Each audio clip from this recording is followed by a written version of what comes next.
The ongoing measles outbreak in Alberta has many in the province rethinking their summer plans.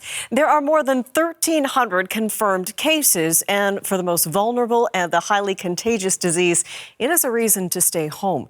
Julia Wong has the story. Woo! It's an exciting time for Carla Jacobson's family as they welcome baby Penelope. But there's a lingering concern for the family of 6, the growing measles outbreak in Alberta. It's definitely worrisome having younger kids, even having older kids, you never know. 1-year-old Winnie only has one vaccine, and 10-day-old Penelope has to wait months to get her first shot. Woo! With measles being so contagious, Jacobson is being mindful of where they go this summer. I don't really need to go to the mall, we have plenty of stuff to be able to do outside. Measles cases have been steadily rising in Alberta since March. There are more than 1,300 cases, the highest per capita in North America.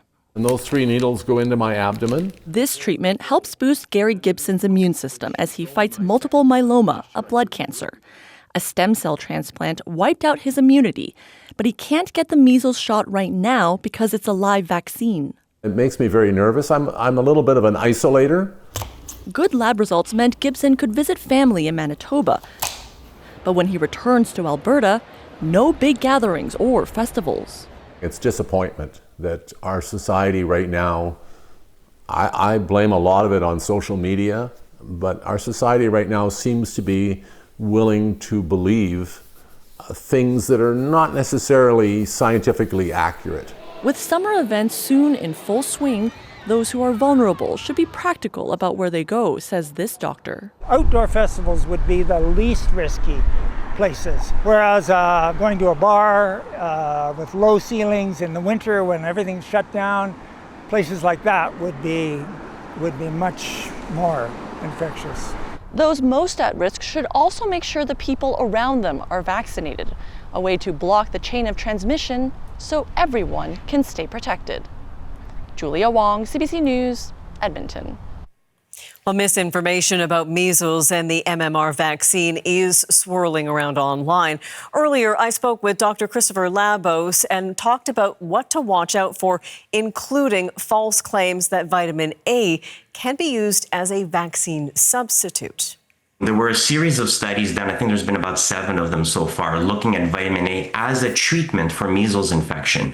So if you get a measles infection, there is some evidence that getting an injection of vitamin A, if you have vitamin A deficiency, will prevent some of the complications from measles, like some of the worst ones, which can be brain inflammation and a lot of these neurological problems.